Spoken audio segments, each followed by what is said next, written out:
जैसे ही गोपियों ने इस गीत को गाया और भगवान को बड़ा तरस गोपियों पर आया और भगवान चतुर्भुज रूप में गोपियों के सामने प्रकट हो गए। तो भगवान ने गोपियों के गीत को पूर्ण किया और गोपियों के गीत पूर्ण करने के बाद धीरे धीरे करके भगवान की अमर कथा आगे बढ़ी। कभी गोपियों को भगवान सता रहे हैं और कभी गोपियां भगवान को सता रही हैं। आपस में कथा खूब आगे बढ़ी और जब भैया आपस में कथा खूब आगे बढ़ी तब तो कहा जाता है धीरे धीरे भगवान की भगवत कथा आगे बढ़ने के बाद इधर राजा कंस भी बड़ा चिंता में बैठा हुआ था।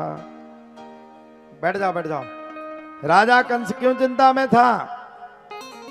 राजा कंस इसलिए चिंता में बैठा था भैया क्योंकि राजा कंस को अब सोते समय भी भगवान के दिव्य दर्शन होते थे। जब राजा कंस को सोते समय भी भगवान के दिव्य दर्शन होते थे तब तो प्यारे कहा जाता है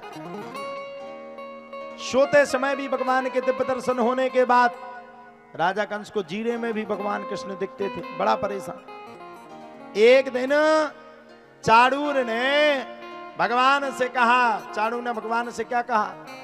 राजा कंस से कहा, मंत्री था, प्रभु ऐसे कब तक घबराओगे? मेरी एक बात को अगर आप मानो तो कार्य पूरा हो जाएगा। बोले क्या? बोले हम लोग अपने मथुरापुरी में विशाल मेले का आयोजन करते हैं और उस विशाल मेले में नंद के लाला को बुला लेते हैं और उसी में मसील करके उसको मार डालेंगे। बोले लेने कौन जाएगा? बोले अक्रूर जी।